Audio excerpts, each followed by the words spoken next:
안녕하세요. 팩트만 전달드리는 대기업의 김기동입니다. 오늘 국토부와 산업부가 공동으로 사프의 의무화를 발표를 하였습니다. 이에 따른 실질적인 각 항공사들의 영향, 주주분들이 굉장히 궁금해하실 것 같아서 제가 각각의 항공사에게 IR 전화를 진행을 하였습니다.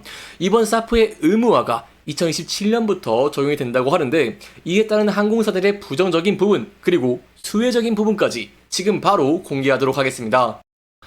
정부가요, 27년부터 국내에서 출발하는 국제선 모든 항공편에 이런 사프의 혼합 사용을 의무화를 했습니다. 이 사프는요, 폐식용유라던가 이런 폐기물 등을 이용해서 생산을 하는 친환경 대체 연료입니다. 기존의 항공유에 비해서 탄소 배출량을 80%까지 줄일 수 있다는 장점이 있는데요. 그럼 여기에 따른 여파가 각 항공사들로 좀 어떠한 여파들을 저희가 볼 수 있을까요? 제가 이에 대해서 각각의 항공사들에게 전화를 해봤습니다. 물론 연결이 되지 않은 항공사도 있겠지만 연결이 된 항공사들 위주로 제가 여러분들에게 자세하게 설명해 드리도록 하겠습니다. 제가 직접 IR 담당자님과 전화를 하면서 여기에 대한 내용을 질문했습니다. 이런 사프 의무화에 따른 대한항공의 타격이 어떤 영향이 있냐? 라는 질문을 했더니 이렇게 답변을 받았습니다. 바로요, 이런 사프 항공유는요, 가격이 굉장히 비쌉니다. 보통 통상적으로 3배에서 5배 정도 비싸다라고 좀 이해해 주시면 좋을 것 같은데요. 이렇게 비싸다 보니까 급유의 비용이 증가를 하겠죠. 다만 저희가 생각해야 되는 부분이 있습니다. 바로 이번엔 1%가 적용이 된다는 것이겠죠. 이에 따라서 담당자님도 이렇게 언급을 하셨습니다. 이번에 1%이기 때문에 영향은 제한적이라는 답변을 제가 받았고요. 하지만 그럼에도 불구하고 이 한국을 포함한 EU라던가 다른 나라들도 다들 이쪽으로 가는 것 같다는 답변을 받았습니다. 이유는 현재 2% 항공편에 적용을 하고 있다라고 할 수 있겠습니다. 그렇다면은 여기에 대해서 의무화를 하다 보니까 항공의 가격이 올라가겠죠. 그러면은 당연히 이제 운임이 상승을 하게 됩니다. 이에 따라서 국토부랑 산업부가 여기에 따른 수혜를 제공한다고 하는데요. 바로 운수권을 배분한다던가 세액을 공제하는 등 인센티브를 좀 추가적으로 준다는 이런 자료가 있습니다. 그렇기 때문에 여기에 대한 영향도 제가 직접 물어봤습니다. 여기에 대한 답변은 바로 이렇게 왔습니다. 아무래도 이러한 사프의 항공료가 비싸기 때문에 지원책은 필요하다는 답변을 받았고요. 아직은 세부적으로 결정된 바가 없기 때문에 여기에 대한 내용들은 좀 지켜보는 것이 중요할 것 같습니다. 그리고 추가적으로 받은 답변은 내년부터 적극적으로 하는 것으로 보였기 때문에 여기에 대한 내용들 제가 계속해서 지켜봐 주시는 게 좋을 것 같습니다. 그렇다면 두 번째로는 어느 항공사가 있을까요? 바로 아시아나항공이 있습니다. 아시아나항공도 제가 같은 질문 두 가지를 물어봤습니다. 우선 첫 번째에 대한 답변은요, 바로 구체적인 내용이 확정이 되어야지 이러한 영향들을 측정이 가능하다는 답변을 받았고요. 경제성 측면에서 비용이 높은 측면이 있기 때문에 항공사 측에는 부담이라는 답변을 받았습니다. 그렇다면 아시아나 항공 측에서 답변을 한 운수권 배분 등 인센티브의 영향은 어떤 게 될까요? 여기에 대해서 실제 제도 구체화 발표 시에 이렇게 적극적으로 참여 가능성이 높아진다라는 답변을 들었습니다. 왜냐하면 운수권 같은 경우에는요, 항공사에게 굉장히 큰 수혜적인 부분이죠.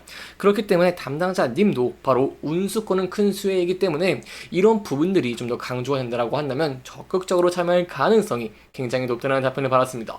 이에 대한 답변 아시아나항공뿐만 아닙니다. 다른 항공사들도 이제 운수권에 대해서 굉장히 긍정적인 답변들을 많이 하고 있는데 여기에 대한 내용들을 제가 좀 계속해서 지켜보도록 하겠습니다. 일단 제가 제주항공도 물어봤습니다. 사실 제가 좀 걱정했던 게 대형 항공사들은요, 여기에 따른 여파가 그렇게 크지는 않습니다.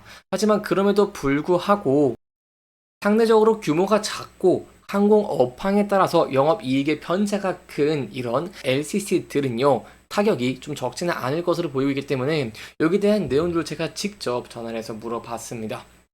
제가 직접 전화를 해본 결과 제주항공 같은 경우는 현재 자율적으로 좀 참석을 하고 있습니다. 다만 후쿠오카 거리로 이제 후쿠오카로 이렇게 1%를 의무화를 좀 따르고 있는데 좀 자율적으로 참석을 하고 있음에도 불구하고 이 전체 수익 쪽으로 봤을 때 1%이기 때문에 굉장히 제한적이다라는 답변을 받았습니다. 그래서 여기에 대한 내용들은 제가 좀 계속해서 지켜보는 것이 굉장히 중요할 것 같습니다. 이 두 번째로 제가 좀 궁금했던 것이 바로 이제 운수권 배분 이런 인센티브에 대한 영향인데 여기에 대한 내용은 오늘 발표된 안건이기 때문에 아직 내부적으로 논의된 바가 없다는 답변을 받아서 여기에 대한 내용 제가 또 다음 영상에서 기회가 된다면 여러분들에게 중요한 내용들 전달드리도록 노력하도록 하겠습니다. 그리고 제가 다음으로 또 전화했던 항공사는요, 바로 T항공입니다. T항공 같은 경우에는 조금 답변이 아쉬운 답변을 받았습니다. 바로 아직은 국적으로 확정이 된 바가 없기 때문에 언급이 어렵다는 답변들을 받았습니다. 사실 이러한 내용들이 오늘 발표가 됐기 때문에 여기에 대한 답변은 조금 제한적이라는 부분들은 조금 염두에 두시면 좋을 것 같습니다. 그 이후에 제가 진에어에도 직접 전화를 해봤지만 이 IR 통화가 연결되지 않았기 때문에 여기에 대한 내용을 제가 계속해서 좀 추적을 해 나가도록 하겠습니다. 그렇다면 지금부터 저희가 어떠한 부분들을 지켜봐야 될까요? 가장 중요한 부분은 바로 가격입니다. 가격 같은 경우는요, 이런 사프는 보통 기존의 항공 대비 3배 이상 비싸고 거리에 따라, 경우에 따라서는 최대 5배 가까이 가격 차이가 나는 것으로 보이고 있기 때문에 이러한 가격적인 측면 1%면 아직은 제한적인 영향입니다. 하지만 이러한 비율이 커진다던가 이러한 여파가 클 수 있기 때문에 여기에 대한 실질적인 구체화 방안들 저희가 함께 추적해 나가는 것이 굉장히 중요할 것 같습니다. 그리고 두 번째로 제가 좀 여러분들에게 말씀을 드리고 싶은 부분이요, 바로 현재 미국 같은 경우에는 이 인플레이션 간축 법상 좀 자국에서 사용 판매하는 이런 바이오 항공유에 대해서 세액 공제 혜택을 조금 제공을 하고 있습니다.